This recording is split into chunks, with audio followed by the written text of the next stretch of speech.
Let's pick things up there for tonight's Political Insider. Joining me, Dave Levinthal, senior reporter for the Center for Public Integrity. Dave, a major shakeup in the Republican leadership on Capitol Hill today. House Majority Leader Kevin McCarthy went from the presumed replacement for Speaker John Boehner to dropping out of the race just minutes before the party held a private vote for the nominee. Here's what he had to say. I don't want making voting for Speaker a tough one. I don't want to go to the floor and win with 220 votes. I think the best thing for our party right now is that you have 247 votes on the floor. If we are going to be strong, we got to be 100% united. And I think, you know what? Let's put the conference first. His withdrawal took nearly everyone by surprise. Dave, did you expect this? Well, I love the headlines coming out today. Craziness, insanity in the House. And right. I don't think anyone really expected anything of the sort. It looked like Kevin McCarthy had the requisite support, that he was going to be able to cobble this together and become the next Speaker of the House. Of course, that moment came and went in incredible fashion earlier today. And as a result, here we are right now with Republicans really just trying to figure out what possibly they can do going forward to bridge the gap between what is the Tea Party right wing of the party and the more mainstream, if you will, elements of the Republican Party. McCarthy seemed happy to withdraw from the race, similar to House Speaker John Boehner when he announced his resignation.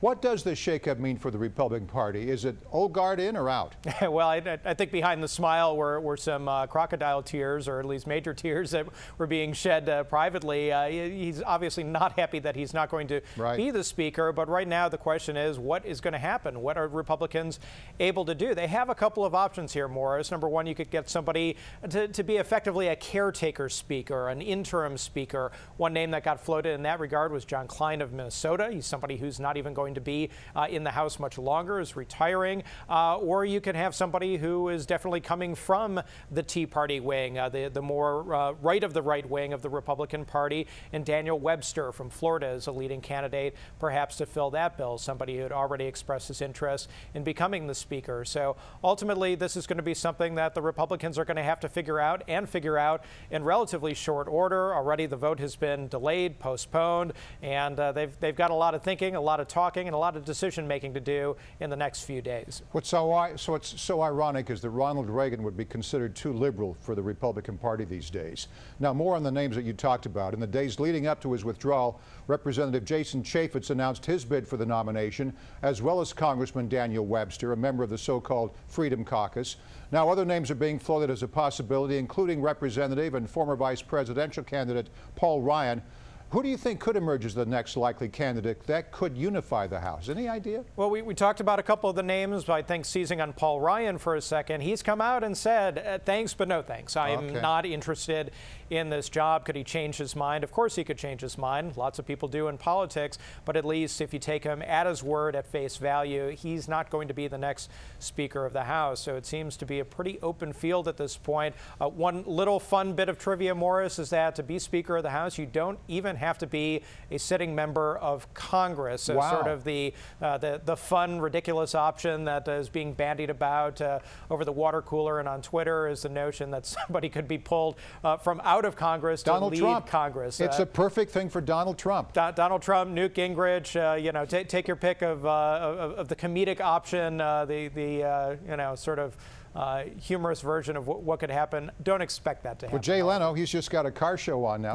So. All right, that's very good trivia. All right, let's switch gears to the draft Biden PAC. It's just been released its first TV ad urging Vice President Joe Biden to enter the 2016 race. He could make a decision this weekend. All right, Dave, are you willing to place a bet? Morris, you're putting me on the spot here. I'll say this.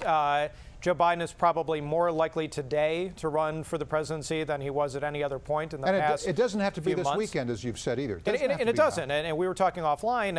Everyone thinks, oh, Joe Biden is going to have to announce before the first Democratic debate, which is coming up on Tuesday. We've already had 2 Republican debates. We're getting the first televised nationwide Democratic debate coming up. He'll have to seize this moment. Well, no, he doesn't have to seize this particular moment. He's the Vice President of the United States. He's run for president president on 2 other occasions in '88 and 2008. Those didn't work out too well, but is 3 times a charm. And that's really what Joe Biden has been grappling with, whether, number 1, he has the requisite support to go forward. Number 2, whether he has the structure in place that he could put in place to be competitive in Iowa, New Hampshire, and South Carolina. And number 3, if he just has the engine to do it. He lost his son earlier this year. He's in his early 70s. This is going to be as big a grind probably that he's ever had in his political career. And here's somebody who's been a politician for the better part of his life. Yeah, and he would have Obama's support. That means a lot. I mean, so he could announce any time, then you've got the entire White House behind him. At least in part. Yeah. Before you go, let's talk about Donald Trump. A new poll shows he continues to lead in major swing states. No one thought Trump would make it this far. Is this another sign of a change in the GOP? You're seeing some major dynamics shift in the Republican Party right now, not the least of which is sort of the rejection of the tried and true candidate, the career politician, the people who have been, for better or for worse, recycled through office after office. Donald Trump, Ben Carson, Carly Fiorina. You look at those 3 names, Morris, those are the people who are appearing near or at the top of the Republican polls right now. It's absolutely a repudiation when it comes to the other candidates, the Marco Rubios, the Jeb Bushes, the John Kasichs, and on and on and on, who have been politicians who have been in office for a significant amount of time. What does that mean 3 or 4 months from now? We don't know quite yet, but at least at this point, the electorate who is supporting those particular types of candidates who have not been in office, they are a force to be reckoned with. They have to be paid attention to. And you have the Jeb Bushes and the Marco Rubios of the campaign right now changing their tack a little bit to respond to what is an obvious problem for them and a huge concern going into these early contests. Got a good point. Always good to have you on. Dave Levinthal, senior reporter for the Center for Public Integrity. Thanks, Dave. Thank you, Morris.